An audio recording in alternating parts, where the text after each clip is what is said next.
Hi everybody, so August is Psoriasis Awareness Month.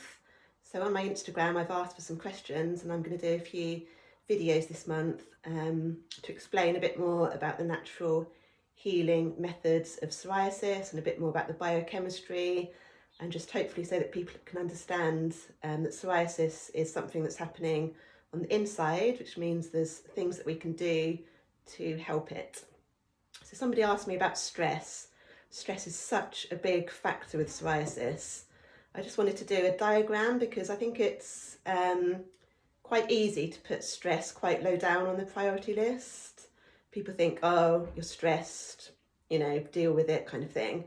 But actually I'm going to explain now that there's a biochemical pathway that stress actually affects the way that our body works and how this actually can show up as psoriasis on our skin. So when we're stressed, our body releases a hormone called CRH from your hypothalamus, which is in your brain, and it's the epicenter for hormone production. CRH then stimulates something called ACTH. This comes from the pituitary gland, which is the next step down in the kind of hormone release system. And it also releases something called substance P from the pituitary glands. ACTH then feeds back to the adrenals. You may have heard of the adrenals. They're basically, the adrenal gland is an organ which is responsible for our stress hormones. So when the adrenals are stimulated, they'll release something called cortisol, which is something which probably is the most common stress hormone that you will have heard of. And cortisol, so there's two branches of our nervous system. We've got our sympathetic nervous system, which is our fight or flight. If you're stressed, and it's that, to go back to the caveman days, it's when you're running from that bear and you're running for your life basically. So you'd either fight or you'd flight. And traditionally and ancestrally, this is supposed to be a short-lived event, and normally we would run away from the bear and then the bear would go away and then we'd calm back down and our cortisol would go and we'd go back into our normal state. But what's happening more and more nowadays is we've got this chronic stress. So it's just from day-to-day life really. So just from getting up, going to work, what life is like, getting the kids to school. And what's happening now is that people are stressed a lot of the time.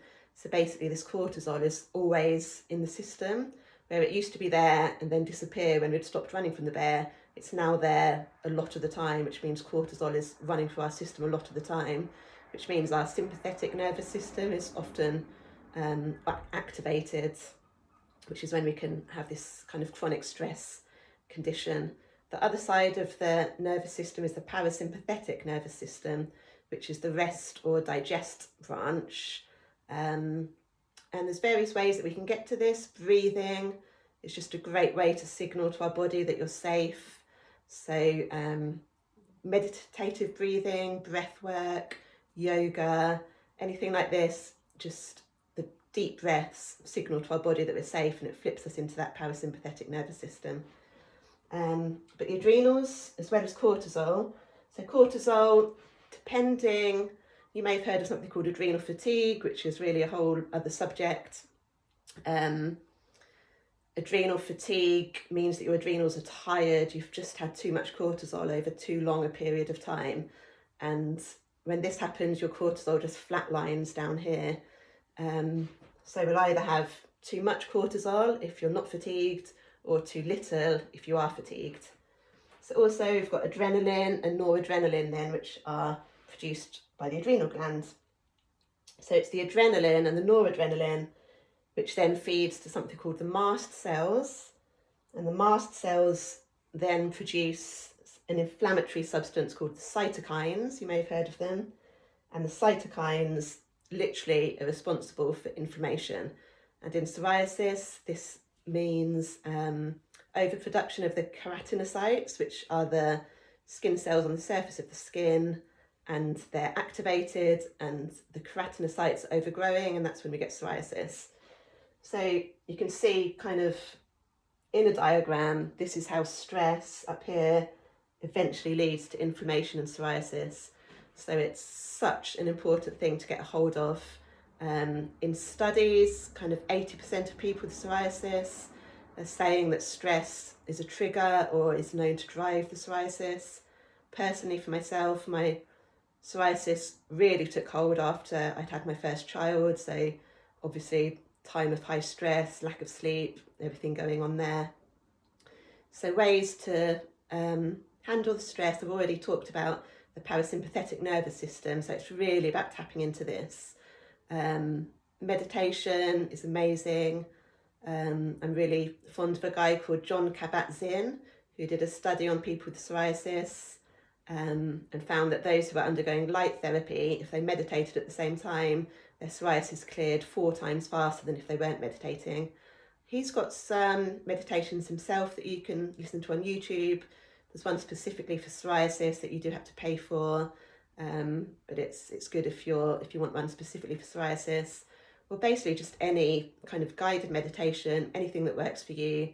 Yoga is great, yoga with Adrienne. Breath work, like the Wim Hof methods, kind of breath work, various other classes that you can go to. Just having a bath, watching telly, not really, because your brain is still activated. It's really about something that calms you down completely, connects the mind, body and soul as well. Reading a book is fine. It's just walking in nature, amazing, because you've also got the kind of the earthing and the grounding then as well. So I think it's about finding what works for you. But yeah, really important, kind of almost the number one thing to look for.